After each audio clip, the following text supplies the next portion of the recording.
So আবার ফিরে এসেছি লাঞ্চের টাইমে তোমাদের সাথে। দেখো আজকে আমি খাচ্ছি ইলিশ মাছের তেল, তারপরে হচ্ছে লাল শাক ভাজা, ওটা হচ্ছে ইলিশ মাছের ঝাল, ওটা শুক্তো দেখো, আর সাথে কাঁচা লঙ্কা, সাথে সাদা ভাত। আহা, আজ এই ইলিশ মাছটা দেখো, মানে গন্ধ খুব সুন্দরই ছেড়েছে, মানে গন্ধটা তো আর তোমরা শুকতে পারবে না, তোমরা দেখেই মজা নাও। দেখো ইলিশ মাছের তেলটা দিয়ে আগে মাখাটা উচিত, আগে শাক ভাজা দিয়ে আগে শুক্তো দিয়ে খাওয়া উচিত, কিন্তু আগে আমি তোমাদের ওই ইলিশ মাছের ঝালটা দিয়ে মাখিয়ে একটু দেখাবো যে কেমন হয়েছে। অ্যাকচুয়ালি দেখো তেলটা পড়ছে দেখো, আর দেখো এক্ষুনি ভাতটা মাখাবো, খুব সুন্দর দেখতে লাগছে। অ্যাকচুয়ালি আমার খুব লোভ লাগছে, মানে মনে হচ্ছে কতক্ষণে খাবো। ভিডিওটা বানাচ্ছি যখন তখনই আমার জিভে জল আসছে।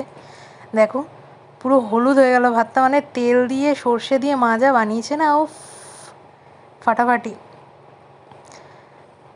তারপরে দেখো এটা ইলিশ মাছের পিস দুটো, মা আমাকে আবার দুটো দিয়েছে, আমি কাটা বাছতে পারি না তো কি